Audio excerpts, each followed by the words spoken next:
Olá, profissionais! Estamos iniciando agora o nosso primeiro episódio de 2026 do CREFITO 16 Talks, o podcast oficial do Conselho Regional de Fisioterapia e Terapia Ocupacional do Maranhão. A inclusão escolar e universitária é um processo que visa garantir o acesso e a plena participação de todos, independentemente de limitações ou diferenças, seja por meio da formação docente, aplicação de recursos, adaptações e políticas institucionais que promovam uma cultura de respeito às diversidades. Os profissionais de fisioterapia e terapia ocupacional são fundamentais nesse processo, formando equipes multidisciplinares, dialogando com famílias e educadores e garantindo que as políticas de inclusão se traduzam em práticas eficazes para o sucesso acadêmico e social dos estudantes. E para discutirmos então sobre o tema, convidamos agora dois profissionais que irão compartilhar conosco os seus conhecimentos e sua experiência na área da inclusão escolar e universitária. Estamos aqui com a doutora Maria de Nazarete Mendes, terapeuta ocupacional. Ela é doutora em educação, mestra em saúde materna e infantil, especialista em desenvolvimento humano e reabilitação, em administração e serviços de saúde, acupuntura e gestão empresarial. Ela atua profissionalmente, é especialista no NAU, na UEMA. Você poderia falar um pouquinho para a gente, por favor? O NAU é o Núcleo de Acessibilidade da UEMA, né? Então, é um setor específico que tem uma equipe multi e interdisciplinar que tem como objetivo principal o acolhimento do aluno desde do vestibular, o trabalho de permanência desse aluno, porque o objetivo principal é que ele tenha essa experiência universitária de aprendizado e ele possa concluir o seu curso superior. Perfeito. Além disso, a doutora Maria de Nazarete, ela é membro da CAP do CREFITO, é consultora nas áreas de terapia ocupacional e educação da Global Tech, é terapeuta ocupacional da Clínica de Terapias Holísticas Integral. Além disso, ela faz atividades voluntárias na Escola Espírita Domingos Perdigão. O nosso muito obrigada por aceitar o convite. Seja muito bem-vinda, doutora. Muito obrigada. Na realidade, o agradecimento e a gratidão minha, né? É sempre importante nos encontrarmos para conversar, dialogar sobre um tema, né? Sobre temas relevantes. E esse, então, eu acho que tem muito a ver com a minha história de vida, com a minha trajetória profissional. Então, o agradecimento, na realidade, é meu. Muito obrigada. E estamos aqui com o Dr. Abidiel Dias, fisioterapeuta, professor de graduação e pós-graduação em fisioterapia, especialista em fisioterapia desportiva e cardiovascular, mestre em saúde e ambiente, membro do NAU, Núcleo de Acessibilidade da UEMA, especializando em educação inclusiva e é fisioterapeuta do Hospital de Djalma Marques. Muito obrigada por aceitar o nosso convite, doutor. Seja muito bem-vindo. A gratidão é recíproca, Aila, e dizer o quanto me sinto à vontade nesse ambiente que me acolhe há tantos anos. Muito obrigada. Então vamos iniciar conhecendo melhor a trajetória profissional de vocês e onde vocês se encontram atualmente. Bem, a nossa trajetória profissional, né, a gente tem que pensar na formação. Né? Eu sou formada em terapia ocupacional pela Universidade de Fortaleza, sou cearense, mas há 33 anos eu moro no Maranhão. E toda a minha trajetória profissional, ela segue, né, um caminho voltado tanto para a educação quanto para o trabalho com as pessoas com deficiência, do ponto de vista de assistência clínica, né, e com o amadurecimento e com as demandas e com os estudos também eu fui ampliando essa prática também para a área da educação. Então, eu iniciei minhas atividades profissionais no setor de estimulação precoce da Associação de Pais e Amigos dos Excepcionais em 1993. Posteriormente, né, nós tivemos a oportunidade de, a partir do convite do professor Expedito Alves de Mello, de participar da fundação da primeira faculdade da APAE, foi a primeira instituição, a APAE brasileira, que instituiu, né, uma instituição de ensino superior que tem como objetivo, naquele momento, o objetivo maior qual era? O estado do Maranhão, ele não tinha profissionais destas áreas, né, mas existia uma necessidade social, que eram as crianças, os adolescentes e os adultos, né, que necessitavam do processo de reabilitação e o Estado não tinha profissionais formados. Então, depois de muitas portas batidas, o professor Expedito conseguiu entender, junto com o conselho, né, de pais, que precisavam fazer algo, e aí nasce, então, a instituição, à época, a Faculdade Santa Teresinha SESC, que eu quero dizer que eu tive assim, a honra de participar do projeto, antes de existir fisicamente, né? E por lá fiquei durante 27 anos, numa trajetória como professora do curso de terapia ocupacional, coordenadora, posteriormente diretora acadêmica, vice-diretora, diretora-geral e reitora nos últimos anos. Esse processo, mas eu nunca, em nenhum momento, fiz uma escolha definitiva. Agora eu vou trabalhar só com educação, ou agora eu vou trabalhar só como terapeuta ocupacional. Porque a nossa formação, ela vai nos auxiliando, né, ao longo das nossas trajetórias, das nossas experiências, a lidar com diferentes situações. Então, a terapia ocupacional esteve o tempo inteiro no meu modelo, no meu padrão de gestão educacional.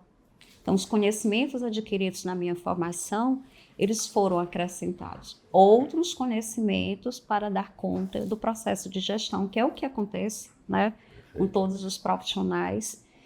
E eu nunca abandonei a clínica da terapia ocupacional, porque eu sou completamente apaixonada por essa profissão, né? Então, quando todos diziam, há 33 anos atrás, se eu iria ocupar alguém, eu digo, graças a Deus, porque aquele que não está ocupado, ele está desesperado. Porque eu só não consigo me ocupar com algo ou com alguém quando eu tenho algo na minha saúde física, mental e emocional. Então, dentro dessa proposta, eu fui caminhando, fiz meu mestrado, né, na área de saúde materna e infantil, especialização, como você já falou, em desenvolvimento humano, não vou aqui repetir. Mas esses não são títulos. Eu penso que a formação, ela não tem a ver com título. O título é um padrão que, né, a gente não pode negar. Mas o mais importante é o conhecimento que você agrega. E eu digo assim, com toda... eu entrei no doutorado com 51 anos e digo que foi um grande desafio ser da área da saúde e desbravar um doutorado em educação. E desse doutorado, ele me trouxe muito, muito, muito aprendizado, né? Eu queria validar, na realidade, a minha prática profissional da área da saúde, que atuava na educação, mas eu precisava de mais conhecimento, né? De refletir sobre práticas educacionais, de refletir como professora, como gestora educacional, mas não só a partir, né, da experiência prática. Eu precisava conhecer teóricos, eu precisava aprofundar teoricamente o meu conhecimento para que eu pudesse melhorar naquilo que eu pretendo fazer. E hoje eu estou, né, na UEMA, no Núcleo de Acessibilidade da UEMA, como o professor Bidiel já falou, né, que, nossa, é uma experiência única. Não é? E aí eu acho que a gente vai conversar um pouquinho mais sobre essa questão lá da UEMA, porque é uma equipe interdisciplinar, atualmente com 43 profissionais, né, contando todo o estado do Maranhão, coordenado pela professora Marilda, né, Marilda Rosa, e o trabalho interdisciplinar, pela primeira vez em 33 anos de profissão, eu consigo enxergar, né, onde essas barreiras de espaços, elas existem uma nuvem, mas na prática ali todos nós somos aprendizes. Sim. E a partir dessas experiências que eu tive de gestão também, né, eu estou aí participando de um projeto, né, que ainda não posso falar, mas na Global Tech, que será lançado posteriormente, que tem a ver diretamente com o processo de inclusão de pessoas com deficiência na escola. E por onde a gente vai encontrando né? Seja no ambiente de trabalho, seja no shopping que você está ali passeando, né? Você precisa pensar, né, que somos todos iguais nas nossas diferenças. Acredito que a senhora falou assim, uma palavra-chave muito importante. A senhora falou a necessidade do aprofundamento do seu conhecimento. E a sua trajetória a gente percebe progressivamente esse aprofundamento profissional e pessoal. Sim. Porque você vai crescendo por dentro. Claro. Né? E isso reflete na sua vida profissional e, claro, que no seu dia a dia fora do profissional também. Então, parabéns, doutora, por essa trajetória que está aprofundando cada vez mais, que você sempre mantém esse vigor, essa energia para aprofundar cada vez mais. Não, parabéns. Obrigada. Parabéns. E você, doutor Abidiel Dias, com sua linda trajetória na fisioterapia. Obrigado. Nos conte um pouquinho, por favor. Eu quero reforçar o quanto me sinto à vontade aqui e dizer que a minha estrada começou a ser pavimentada na saúde, na educação e na inclusão, na minha própria formação como fisioterapeuta. É um apelo inevitável na fisioterapia e na terapia ocupacional, essa ligação direta com a inclusão. E então, não coincidentemente, há 33 anos também, tal como a minha colega professora Nazarete, eu tive a graduação na área de fisioterapia. E sou professor por uma manobra universal. Há 25 anos eu ingressei na APAE, onde revelo aqui, declaro em qualquer ambiente a minha gratidão pelo tempo que permaneci naquela instituição. E logo em seguida adentrei na Faculdade de Santa Terezinha, hoje Centro Universitário de Santa Terezinha, a quem devoto também aqui a minha gratidão por muito aprendizado. Uma parte muito longa do meu currículo se deve a essas duas instituições. E eu falo com toda a leveza necessária para o momento. Então, na APAE, eu passei 18 anos e meio trabalhando na neuropediatria. E aí, precisa algo mais inclusivo do que trabalhar na neuropediatria? Aí já foi um grande caminho que, mesmo sem o reforço de legislações adequadas, mas nós tínhamos e temos a disponibilidade pessoal e espiritual para lidar com esse tipo de situações. E essa trajetória foi seguindo até que nós adentramos no ano seguinte na própria Faculdade de Santa Terezinha, exercendo a função de professor em várias disciplinas, cadeiras, e aí até a parte administrativa, culminando com a própria coordenação do curso de fisioterapia, onde permanecemos até 25 de junho de 2025, e aí sempre com uma relação muito estreita com o ambiente da inclusão. Na condição de professor e de coordenador, nós tivemos o tempo inteiro, diariamente, cotidianamente, a possibilidade de lidar com alunos que requeriam, que precisavam de um olhar diferenciado. E também lidar com professores que também precisavam trabalhar bem essas questões. E o mais importante, Aila Dias, trabalhar comigo mesmo na função de gestão, no ambiente em que a cada momento se aprofundava a necessidade de conhecimento, de experiência nessa área.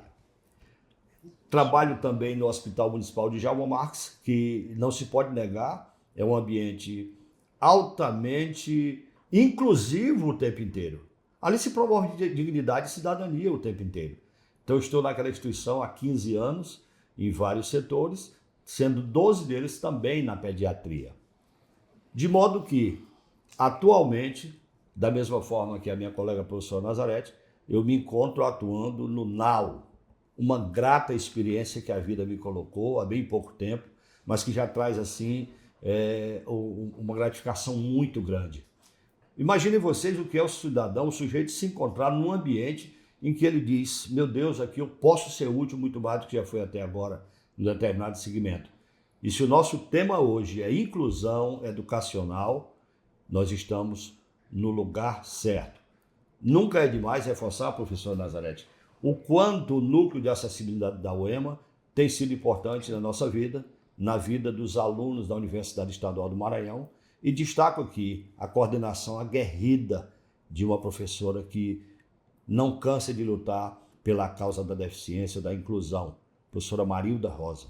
Faço questão de destacar sem nenhum receio, porque ela é que proporciona até agora a reunião desses 43 profissionais que a professora Nazarete mencionou, numa equipe interimultidisciplinar, e aqui eu faço questão de mencionar, lá nós temos o terapeuta ocupacional, fisioterapeuta, fonoaudiólogo, psicólogo, psicopedagogo, tradutor de Libras, pedagogo isoladamente, nós temos, me dá um help? Instituto de Braille, profissionais, né, profissionais ligados ao Braille. Da área da deficiência visual. Só para coroar essa informação, é um núcleo que pode dizer que está no caminho mais certo, por ser uma instituição muito grande, 20 campi no interior e um aqui na capital, que é o macro, é o maior, mas com o NAU de olhos atentos a essa política de inclusão, porque a estatística ela não nega, é progressão geométrica dos alunos que precisam dos nossos cuidados. Então, de forma resumida, essa é a nossa trajetória na saúde, na educação e hoje na inclusão. Eu queria só acrescentar, doutora Ayla, assim, quando a função do NAU, entre outras coisas também, ele permeia não só o processo direcionado ao aluno, que a gente vai conversar um pouquinho sobre essa questão da inclusão, mas o NAU ele trabalha com a formação dos docentes, o acompanhamento das demandas desse aluno dentro da instituição, né? E essa formação ela ocorre tanto presencialmente como também no formato online, para que nós possamos, né, oportunizar que profissionais de todo o estado do Maranhão possam participar e a gente possa, de alguma forma, ir fazendo esse trabalho mesmo de formação, de reflexão e de pensar estratégias diferenciadas no âmbito educacional. Como vocês estão descrevendo, a gente nota que o NAU é um exemplo a ser seguido, né? Então, é um espelho que a gente deve sempre estar de olho, sempre observar e tentar replicar de alguma forma, mesmo nas suas pequenas proporções, porque é uma instituição enorme, mas que nos serve como exemplo do como fazer corretamente esse caminho da acessibilidade e inclusão. O NAU, o EMA, hoje é espelho para a própria Universidade Federal e para tantas outras de fora do estado do Maranhão que se espelham na forma como nós estamos agindo ali. Isso nos alegra bastante. Produção também, né? Produção científica. Tem um campo dentro do NAU que nós desenvolvemos a produção científica. Então, a cada semestre, em média, de 5 a 8 e-books, né? Inclusive, até o final desse semestre, nós estamos lançando agora e-books na área de fisioterapia. Perfeito. E de terapia ocupacional, né? O meu será a seletividade alimentar no adulto e agora. Né? E fisioterapia. Vamos para a ergonomia de alunos com e sem deficiência, vai ser de maneira geral. Que legal. Além do que, só reforçando, o NAU nos estimula continuamente a participar de eventos, a educação continuada. Por exemplo, de 19 a 21 de abril vai acontecer na Universidade Federal um encontrão de inclusão com todos esses profissionais. E nós já estamos todos inscritos e com trabalhos prontos para apresentar. As inscrições estão abertas, gente? Sim. Inscrições abertas, sim. Então depois a gente divulga aí, tá? Nós vamos encaminhar o link. Por favor. Então, professor Abidiel, parabéns pela sua trajetória. Obrigado. Então, a gente nota e quem conhece sabe que sua trajetória é muito marcada por seriedade e ética. Obrigado. Então, parabéns por sempre se manter desta forma. E a gente sabe que cada dia mais o senhor vira referência, né, reforçando cada vez mais agora na área da inclusão e acessibilidade.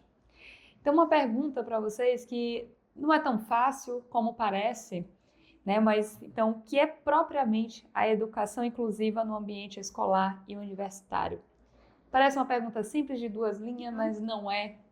É de uma profundidade muito grande, de grandes reflexões. Eu vou iniciar e, obviamente, pedir um socorro da minha colega.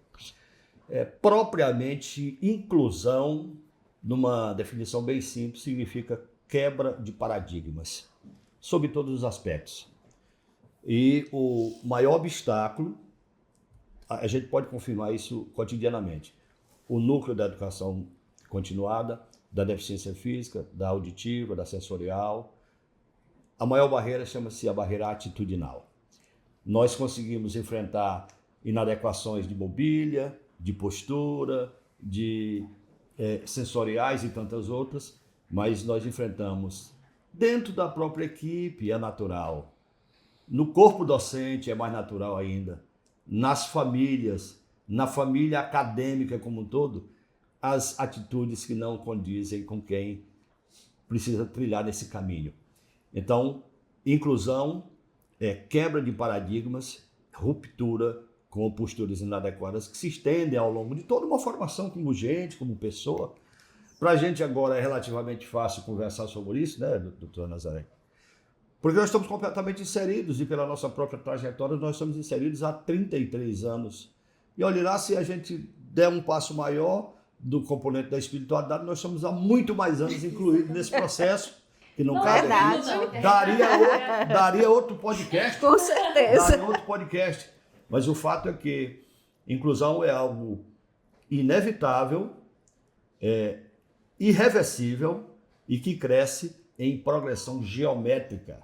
Eu tenho dito dentro do próprio NAU, em conversas extraoficiais, que o NAU e os outros núcleos de outras instituições privadas ou particulares acabarão sendo os setores mais importantes da própria universidade, pelo crescimento da população que precisa da nossa atenção, pelo desenvolvimento de uma consciência mais ampla. Então, em linhas gerais, esse é o meu conceito para a inclusão. Então, complementando aí o que o meu colega Abigiel falou, quando a gente pensa na palavra inclusão, né, enquanto professores, a gente está sempre buscando um conceito teórico, alguém que estudou, que definiu. Mas eu acho que o que a gente tem que pensar a partir, não é que não é importante, é importante.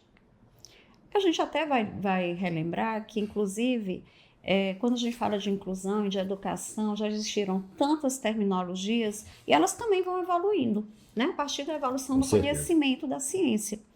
Mas inclusão, ela tem a ver diretamente com prática social. Né? O que é incluir? Essa é a pergunta. Incluir é integrar. Né? Incluir é adaptar. Incluir é proporcionar, né, um pertencimento daqueles que por muito tempo, né, ficaram pela própria cultura social, em diferentes culturas, em diferentes sociedades, à margem. E aí você diz, vamos incluir. Realmente essa inclusão, ela acontece? Aquilo que já foi garantido por lei é transformado. Aí eu volto para o início, né? Lá para o comecinho. Prática social. Ela é real? Eu, Nazaré, terapeuta ocupacional, mesmo com 33 anos de experiência, eu tenho práticas inclusivas de verdade? Ou eu ainda tenho práticas que, pela trajetória, ainda são capacitistas? Porque nós, apesar de termos nascido, e a nossa mãe, né, foi a partir de pessoas que tinham necessidade de reabilitação. Foram pessoas que precisavam voltar à sua sociedade dentro de um processo não só de produção, mas de bem-estar e saúde mental, e serem incluídas já lá há muito tempo, né? Então, eu acho que quando eu penso em inclusão, eu penso isso. Eu penso em adaptação, eu penso em inclusão, eu penso em acessibilidade, eu penso em pertencimento, eu penso na permanência, porque a lei garante a todos a educação. Retirar, então, pegar alguém e simplesmente incluir dentro de uma sala de aula do ponto de vista numérico é inclusão? Dentro desse processo educacional, eu tenho condições ou foram estabelecidas dentro desta instituição, né? Não só do ponto de normas, regulamentos, mas uma formação adequada à equipe docente, administrativa, porque a inclusão não é só sala de aula, é desde aquele que recebe lá na portaria até o diretor.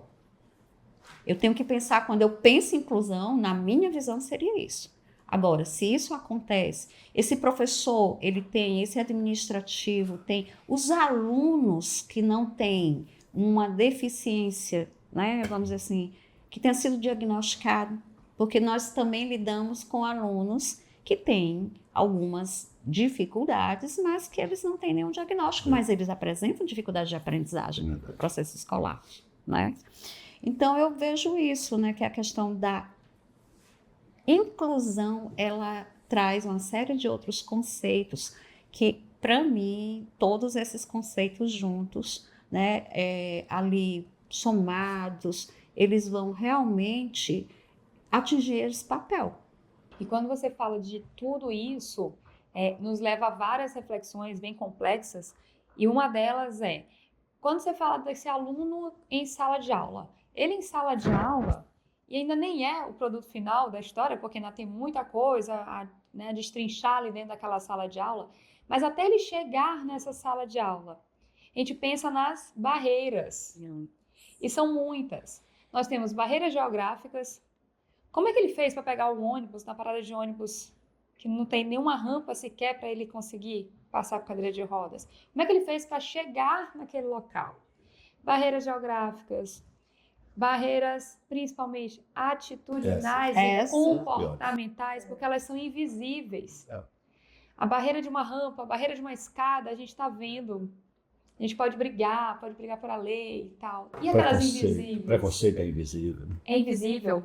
E aí esse comportamento vai, que nem você já falou, né, mas é importante destacar, do porteiro, de quem está passando, né, de quem é responsável pelo corredor, higienizar, por exemplo, né, não deixar escorregadio para quem está passando com uma muleta, uma bengala.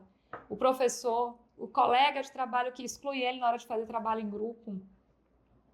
Então, as barreiras invisíveis são as mais difíceis de serem quebradas. Então, nos leva a várias reflexões profundas. Doutora Ayla, eu vou também acrescentar. Eu acho que elas não são invisíveis. Elas são visíveis. Nós tornamos essas práticas invisíveis porque é conveniente. Ninguém quer assumir que é preconceituoso. Ninguém quer assumir que não sabe lidar com as diferenças. Então, o nosso discurso é um, a prática é outra, né? E eu já tive a oportunidade, infelizmente ou felizmente, porque eu acho que tudo na vida é aprendizado, né? Sejam experiências exitosas ou sejam experiências desafiadoras. Eu tive várias experiências práticas de vivenciar a exclusão de uma forma muito clara, evidente, né? Sabe? Inclusive, só que lembrando de uma prática, uma formação há muitos anos atrás, que eu e uma colega profissional da área de fonoaudiologia, nós fomos pensando uma coisa e lá nos retiramos, onde um profissional, né, foi ensinar aos profissionais da área de educação, como naquela época, já faz um tempinho isso, tá? Mas é para a gente pensar e refletir. Importante. Como naquela época você conseguiria convencer um pai e uma mãe que a minha escola não está preparada para assumir o seu filho, para educar seu filho. E um profissional de um outro estado que veio para cá, né, para ensinar você a dizer não. Então, não é invisível, é visível. É visível. E sabe o que eu percebo ao longo desse tempo? Que quando é que a coisa muda? Quando na minha família eu tenho uma experiência. E aí a chave muda, o meu comportamento muda, brigar pelos direitos, né? Eu vou buscar, quero conhecer, eu quero divulgar. E se, neste caso, eu tenho, né, poderes políticos, socioeconômicos, eu uso isso, né? Eu uso isso para a causa. E que bom que isso acontece. Então, eu não acho, invisível no comportamento, mas na prática não é. E nós nos calamos muitas vezes diante de práticas, né, que não são de inclusão, são de exclusão, por uma série de motivos. Você vê isso no shopping, eu repito, é no shopping, é na escola, é na parada do ônibus, né? Você deu um exemplo agora, pensa em inclusão, essa pessoa não tem condições de chegar nem no processo de reabilitação, muito menos na escola, porque não tem como, né? Eu lembro quando eu trabalhava na PAI, alguns depoimentos das mães, que eles diziam que quando elas estavam na parada com seus filhos, o motorista passava direto. Muito.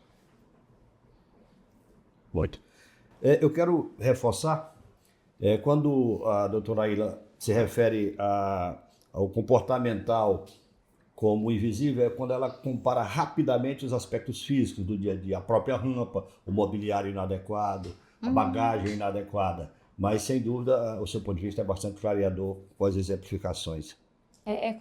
Ainda é cultural, infelizmente. Eu gostaria de não precisar dizer isso, mas ainda é porque estamos num processo, né, de melhoria constante.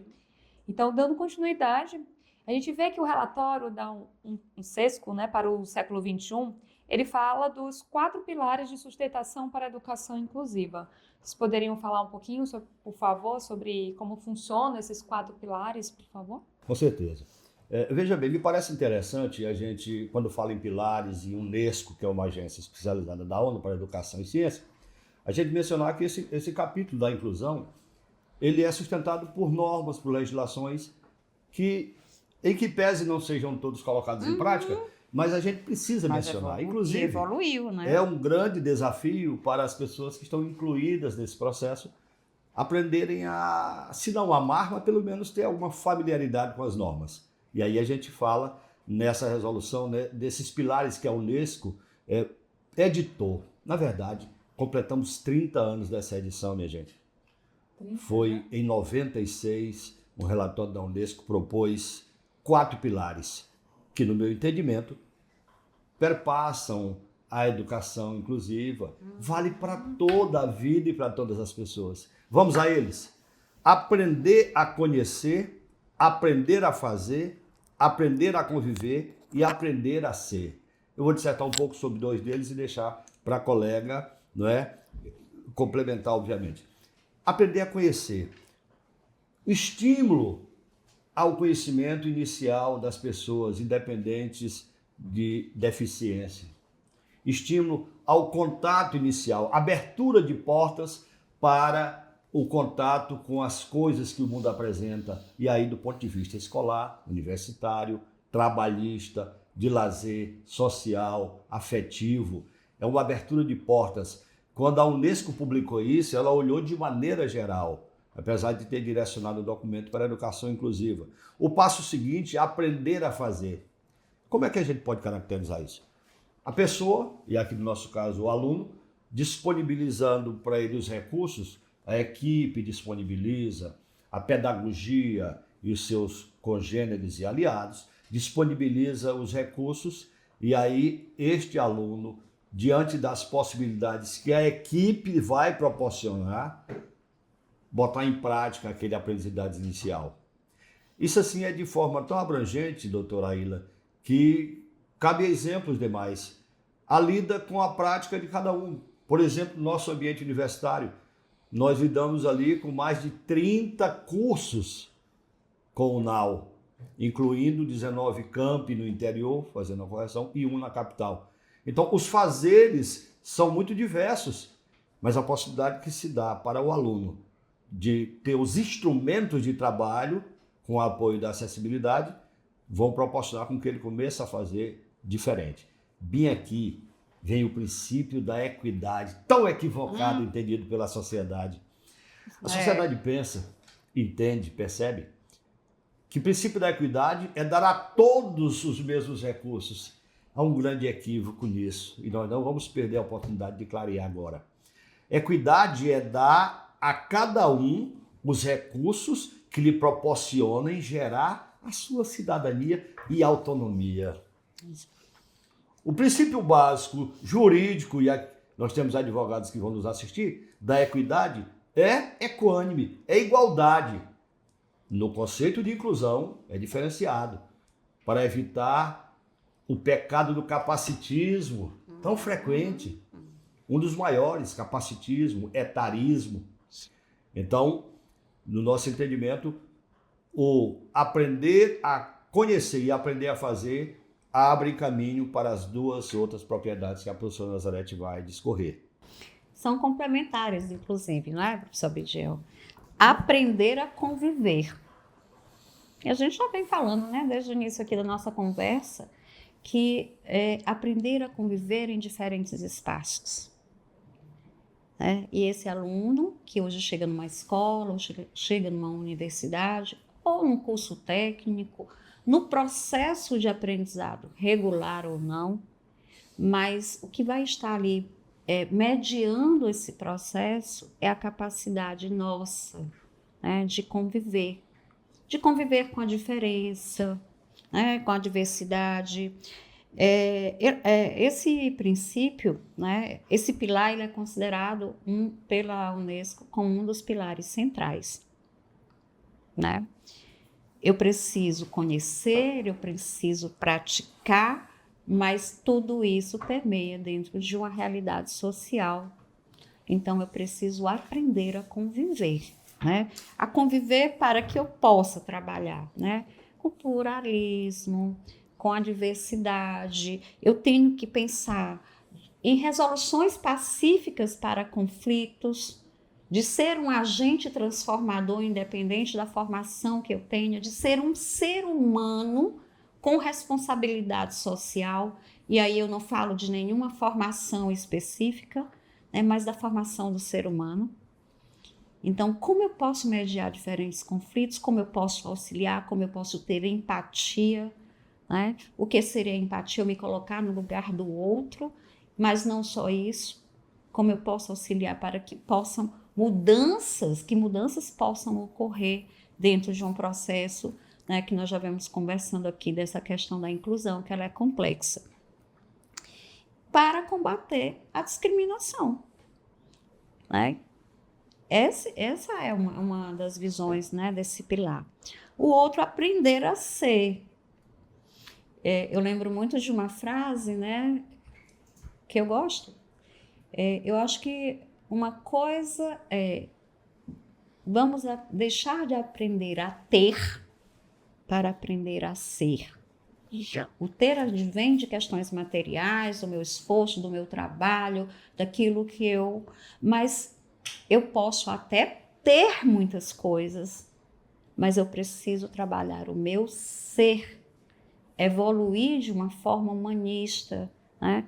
Eu lembro há um tempo atrás, surgiu um período, né, na área da saúde mesmo, tinham muitos cursos de humanização do profissional da saúde. Muito, se falava muito. Lembra? Se falava muito disso. Eu disse, meu Deus, mas como assim que nós vamos humanizar o ser humano? O nome? Né? Humanização. Humanizar o humano. Não é? E aí a gente olha que depois, assim, eu não sei quem criou esse termo, nem esse curso, mas talvez o que ele quisesse dizer é, ser humano, presta atenção. Te liga. Será que as tuas atitudes condizem com o ser humano? É? No início eu criticava, eu digo assim, nossa, mas poderia... Não, tá certo. Porque faz você refletir. Será que eu, Nazarete, ser humano, tenho realmente práticas humanistas?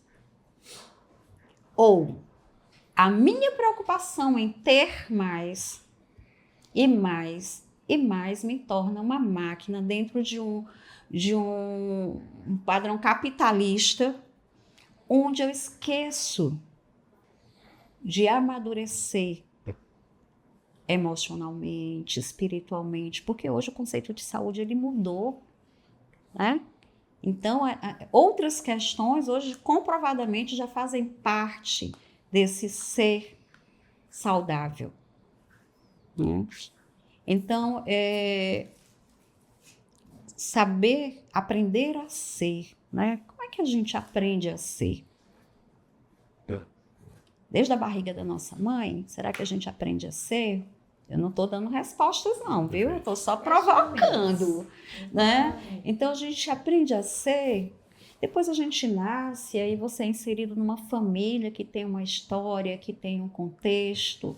Depois você sai daquele grupo familiar e vai para uma escola. Né? Uma escola, você passa por diferentes níveis de formação, né? Hoje existe, inclusive, uma grande discussão, né, dentro da educação, onde uma transferência de responsabilidade, de formação de valores, de princípios, né, para a escola. No entanto, essa criança, ela não chega lá na escola, seja ela com uma deficiência ou não, sem uma história familiar.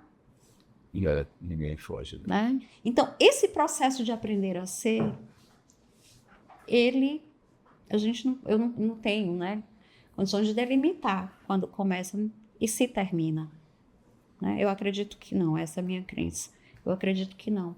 Mas o importante é que nós precisamos, né, aprender a conviver e aprender e pensar em ser humanos melhores.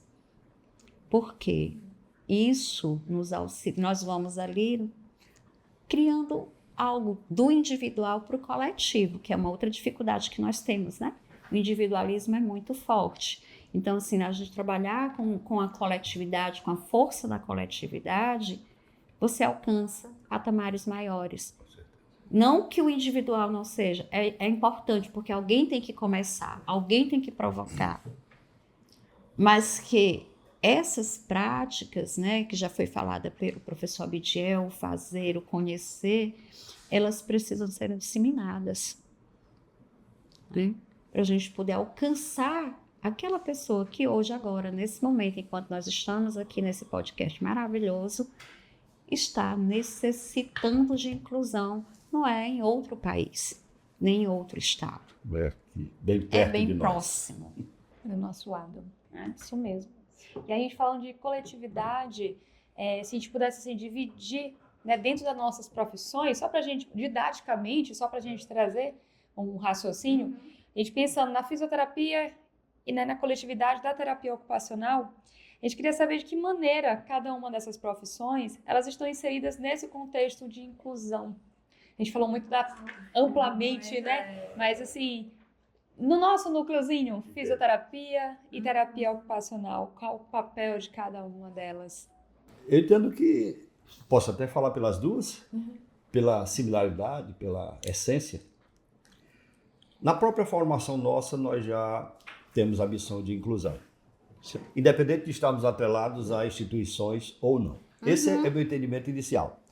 Mas em se tratando de inclusão propriamente do fisioterapeuta, aqui mais particularmente na equipe de inclusão, é muito vasta a nossa possibilidade de atuação, porque, usando novamente o NAU como exemplo, nós temos os núcleos dentro do NAU, as equipes. Nós fazemos parte, por exemplo, da equipe de deficiência física. Existe uma equipe ampla de TEA e de outras abordagens neurocomportamentais. Mas a nossa atuação está voltada para facilitar, proporcionar, fomentar na instituição, estimular nos gestores hierarquicamente superiores a construção de uma pavimentação melhor para quem está na escola. E aí, quando eu falo essa palavra pavimentação, eu dou uma amplitude muito grande para essa expressão, que é o sentar da maneira correta, o mobiliário adequado, o aparelhamento do docente para acolher aquele professor, a observação da acessibilidade propriamente. A nossa equipe cuida bastante disso, para proporcionar aí um bem-estar maior e o desempenho que leve a este aluno ao desenvolvimento e à construção da sua cidadania, calcada principalmente na autonomia que lhe é possível. Na autonomia que lhe é possível. Só que essas fronteiras, doutora Aila Dias, minha nobre colega, essas fronteiras elas não conseguem ter uma definição absurda e absoluta. O membro da equipe de deficiência física é inevitável que ele também adentre na sensorial, na mental, na cognitiva. É claro, com a ética necessária para não haver uma invasão de terreno. Mas é humanamente impossível alguém da sensorial ou cognitiva trabalhar sem estar com o olho voltado para a parte física também. É um casamento indissociável. Então, o fisioterapeuta ele precisa ter olhos muito atentos para a parte que ele está investigando, tentando contribuir com toda a equipe, mas sem perder de vista ali algumas inadequações que porventura cercam nas outras áreas. É aí exatamente que reside o conceito de equipe inter e multi, né? Multi seríamos apenas quantitativos, inter somos debatedores e construtores de objetivos comuns. E a trans, que é um sonho para nós, que tem aí uma realidade na França mais expressiva, e no Brasil, na Universidade Federal de Minas Gerais, com a terapeuta ocupacional Marisa da Costa Mancini, e que tenta se expandir para o país inteiro aí, que é eu digo que a transdisciplinar ainda é uma utopia. Mas quiçá a gente vai alcançar isso em algum momento. Porque a trans, né, essa ação transdisciplinar, imagina, Abigail, é você pensar, Ayla, você pensar no momento de intervenção onde eu não fico com o escudo querendo proteger o meu conhecimento. Né? Então, esse é meu, esse é seu. Não. Eu quebro essas barreiras, eu quebro um paradigma e você, Ayla, fisioterapeuta, eu, Nazaré, terapeuta ocupacional, professor Abigail, Thalita, psicóloga, nós vamos construir uma intervenção onde nós vamos, cada um, né, aprendendo o que o outro diz e aquela intervenção, ela não pertence a ninguém. Por quê? Porque o foco não é o profissional que atendeu ou como ele foi reabilitado. Se foi melhor na TO, se foi melhor na FIS, se foi melhor com psicólogo, psicopedagogo. Não. O foco é a melhor intervenção para essa pessoa e para que ele tenha autonomia nas atividades escolares dele. Né? E aí eu concordo com a Abigail. Eu acho que até hoje o que nós observamos muito é uma prática ainda multidisciplinar. Todo mundo chega lá, faz muito bem o seu trabalho, né? Mas o dialogar, o respeitar e o pensar no bem-estar do ser humano por qual nós somos responsáveis, ele fica do lado, bem de ladinho, né? E muitas vezes nós temos também, né, a nossa vaidade, não sou eu que quero aparecer. Então a gente tem que quebrar muitas barreiras para chegar nesse transdisciplinar. Mas já avançamos. Hoje nós já percebemos e o ser humano, o profissional ele já entendeu que o ser humano ele é complexo. Não adianta você tomar conta do cabelo, o outro da perna, o outro do braço, o outro da boca, o outro... Não, ele é um ser em construção. E nós tivemos a oportunidade, cada um de nós, as nossas diferenças, nas nossas diferentes áreas de atuação, de aprender algo que não é absoluto.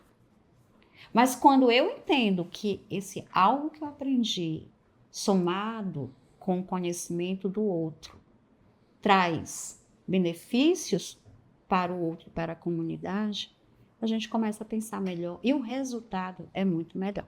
Se a gente for parar para pensar de onde nós viemos, a gente já avançou muito, né, com multi e um certo grau de interdisciplinar. Mas se a gente for olhar aonde que a gente deve chegar, que é no transdisciplinar, ainda tem um longo trajeto. Mas ter um longo trajeto, se a gente quiser olhar o copo cheio, a gente consegue observar que é isso que nos motiva. Isso. Porque a gente ainda tem uma trajetória ainda a chegar, a gente ainda não chegou na linha de chegada, ainda está bem longe disso. Até o momento a gente falou e deu muita ênfase ao aluno, que é o nosso maior interessado nessa história toda. Mas é importante também a gente dar um pouco mais de ênfase nos docentes, que eles precisam estar preparados para lidar com o público na inclusão. Então, quanto ao processo educacional de alunos com limitações físicas e cognitivas, pergunto para vocês, como os docentes, fisioterapeutas e terapeutas ocupacionais, eles podem contribuir para a inclusão dessas pessoas no âmbito escolar e universitário? Primeiro, ele precisa estudar. Ele precisa se preparar. Sim. Por quê? A graduação, ela nos dá uma visão geral, né, de diversas possibilidades de intervenção. Mas no momento em que você quer trabalhar com educação, você tem que beber em outras águas.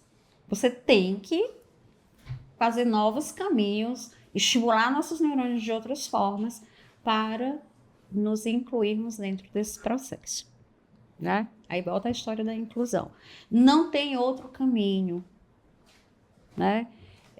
Quebrar paradigmas, conhecer o que já existe de científico, mas não deixar de ver a prática, né? E como que a gente casa tudo isso dentro. Então, pensar em formação, em inclusão, estudar sobre o que é inclusão, estudar o que é uma escola inclusiva, né? E como profissional, como eu posso contribuir para que esse processo de inclusão, mesmo que seja pouquinho, mas ele avance, né? Porque a gente está falando muito aqui, né, das dificuldades, trazendo para reflexão, mas nós também não podemos negar que houve uma evolução. Sem dúvida. Nossa, é inegável isso, né? Inclusive, estarmos aqui hoje tratando desse tema, Tem um progresso. né? Exatamente. A gente tem que olhar para trás também, né? Isso é orgulhar da trajetória. Isso, Só olhar pra tem. frente e ver o que tem na Então, frente. os profissionais de fisioterapia e terapia ocupacional, primeiro eles precisam entender que existe um campo aberto, pouco explorado, mas para chegar lá, eu preciso sair da minha zona de conforto e estudar. Essa é a minha opinião. Eu concordo plenamente em número, gênero e grau. Inclusive, né, professor Abidiel, né, independente das nossas formações, hoje nós estamos fazendo uma especialização em educação inclusiva. Depois de 33 anos. Perfeitamente. Tivemos outros cursos nessa área, mas agora, né, a gente está fazendo porque nós precisamos aprofundar os nossos conhecimentos. A professora Nazarete, ela falou com muita clareza, mas eu quero reforçar a questão da necessidade de estudo. Nunca para, né? Não deve parar aí. Nunca. É um campo que está aberto, com uma população crescente. Então, a gente conclama aqui aos fisioterapeutas e terapeutas ocupacionais que desejam enveredar por esse caminho. Primeiro ponto, acompanhando a minha colega, estudar. E além da prática clínica, estudar além das disciplinas específicas, vamos para as comportamentais da vida, vamos valorizar as legislações que já nos amparam. Conhecer legislação. É preciso. Eu compreendo aí ao longo dessa trajetória de fisioterapeuta e de docência, a gente percebe a dificuldade que os nossos colegas têm, e de todas as categorias, Sim, para lidar com essas questões de inclusão. de inclusão e especificamente de normas. Fogem da norma, fogem da leitura, do conhecimento, do debate. Mas isso é inevitável, minha gente. Você, fisioterapeuta e terapeuta ocupacional que nos escuta e nos assiste, não pode fugir dessa realidade. Incluindo um pouquinho, né, sobre o fisioterapeuta, terapeuta ocupacional, a gente sabe que a terapia ocupacional ela já está muito incluída no público, né, principalmente com autismo, TDAH e todos os transtornos comportamentais. E aí é importante destacar também que a fisioterapia também está crescendo nessa área, não só na parte com alunos, mas falando também na atuação do atendimento. Então, eu, por exemplo, né, eu dou o módulo de pós-graduação de fisioterapia no autismo. Então, é importante destacar, né, nas alterações motoras das crianças e adolescentes com autismo, porque que a gente está, não é só porque é bonito andar com o pezinho no chão, ter uma postura adequada. O motor, ele vai influenciar no comportamento que vai influenciar no cognitivo, no aprendizado escolar, na escola. Como é que uma criança que não para quieta, que tem uma necessidade de autorregulação, ficar correndo, vai ficar em sala de aula sentada para prestar atenção na aula? Que adulto ele vai se tornar? Como é que ele vai chegar e como é que ele vai adentrar numa universidade? Então é importante também a gente falar da fisioterapia, a gente precisa levantar esse assunto para os fisioterapeutas ficarem mais atentos, que é um campo também ainda pouco explorado e que vai interferir nessa inclusão que a gente tanto está falando.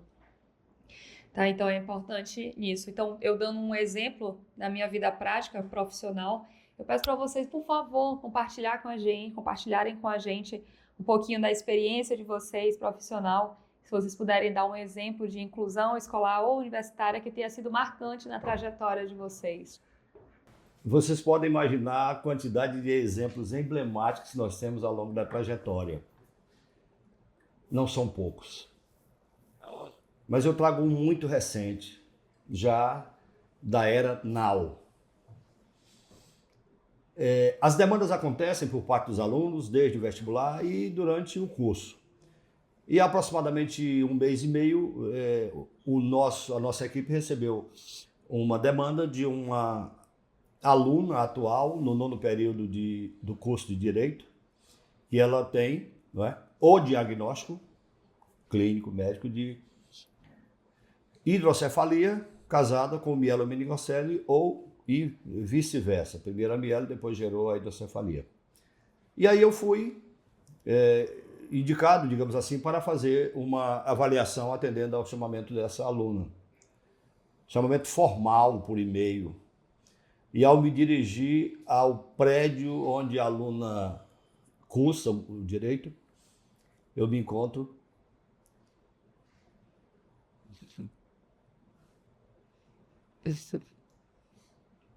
Desculpem.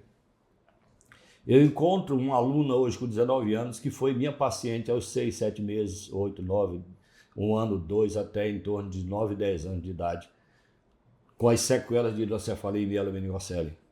Então, isso para mim hoje é um exemplo emblemático do quanto a gente pode contribuir, e esse meu exemplo ele tem um aspecto emocional muito forte, porque foi uma vivência no início da vida, e me deparei com ela agora como uma das melhores alunas do curso de Direito, no Centro Caixeiral, no centro de São Luís, onde nós fomos fazer um exame físico-funcional, uma avaliação fisioterapêutica, olhar as inadequações do mobiliário, a existência de um elevador, uma órtese adequada para que eu possa evoluir.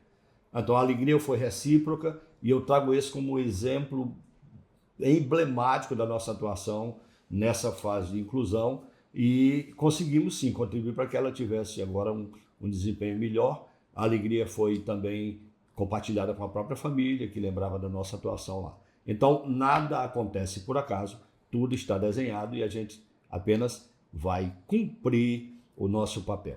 Se estivermos disponíveis para isso, a coisa acontece da maneira satisfatória. Se não, seremos apenas um a mais na multidão, incluídos uma área que certamente não teria muita afinidade conosco. Mas o que aconteceu de emblemático foi isso. E se tiver outra oportunidade, nós teremos outros exemplos na mesma magnitude. Professor, foi um exemplo assim de missão cumprida. Por isso que me emocionei. Missão cumprida dessa vida. A aluna não é apenas uma aluna, ela é uma das destacadas. Ela representa toda uma história de vida, né? Parabéns, professor. Missão mais do que cumprida. Atribuo essa atitude ao grande arquiteto do universo, Deus maior. Quando eu pensei aqui, eu lembrei de duas situações que me marcaram muito. Uma, há muitos anos atrás, né, uma criança que eu atendia com diagnóstico de paralisia cerebral. E essa mãe, além do local onde nós atendíamos, ela procurou um outro centro de reabilitação.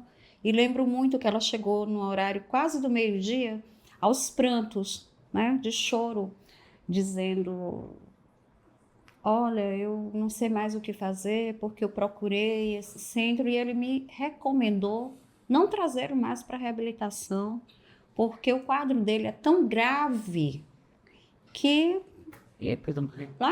deixa quieto, fica em casa. Oi.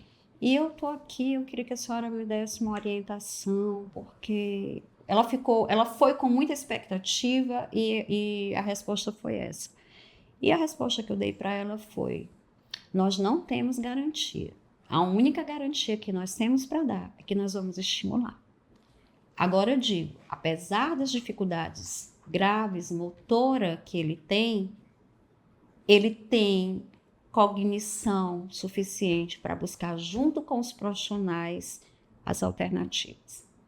Então vamos trabalhar junto. Família, fisioterapia, terapia ocupacional, psicologia, serviço social e vamos ver no que dá. E ele já finalizou o ensino médio. Nossa! Show de bola! Um outro exemplo já mais recente no ensino superior, e eu trabalhei em 2 instituições de ensino superior, então não quero identificar qual foi a instituição. A aluna chegou e disse: professora, eu estou com uma grande dificuldade. O grupo, o professor faz tudo certinho, ele distribui, ele me inclui no grupo. O grupo não me solicita para nenhuma das reuniões.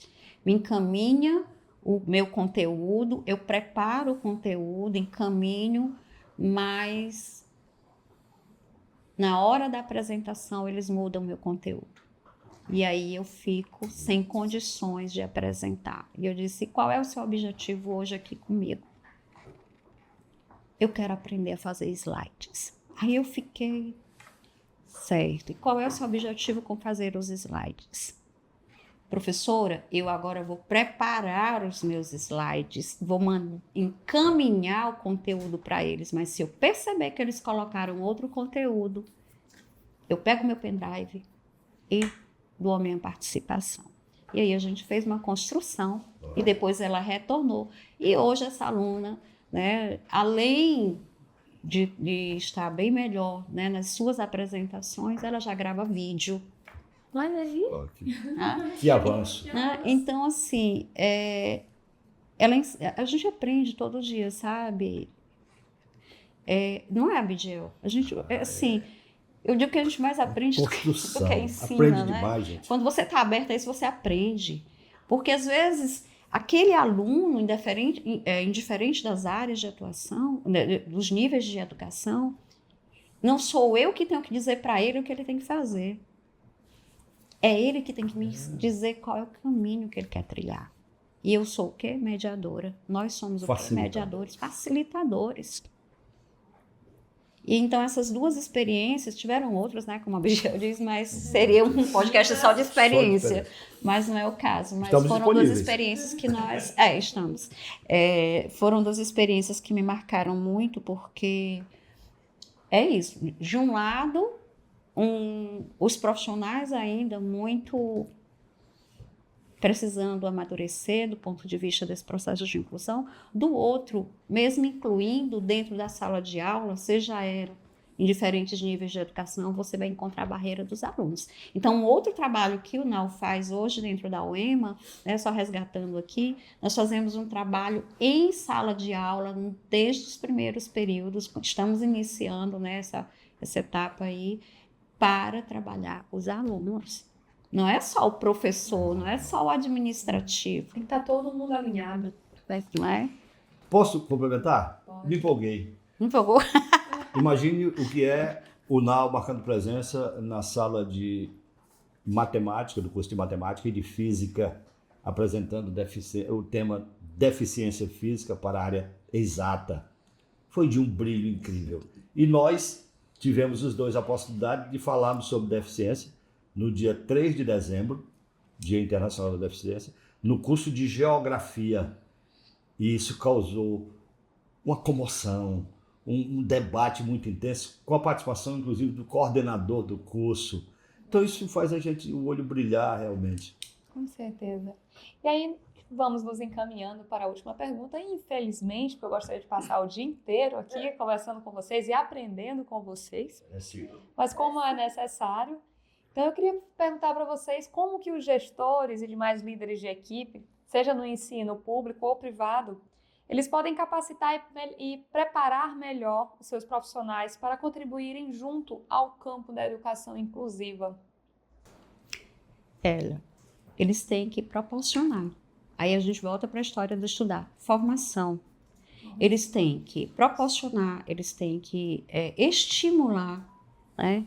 Mas aí eu volto que mesmo em algumas instituições proporcionando, e aí eu lembro também de uma situação onde a instituição proporcionava formação, mas o grupo de profissionais só aceitavam participar da formação se fosse no horário, né, específico do trabalho deles, que naquele momento, então, as crianças deixariam de ir para a sala de aula.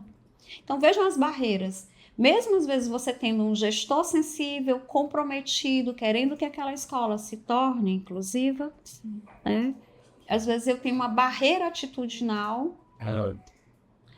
Outra coisa, gente, no site do MEC existem inúmeras formações na área de inclusão. gratuitas e relevantes que cada profissional pode buscar, né? Independente individualmente, compartilhar.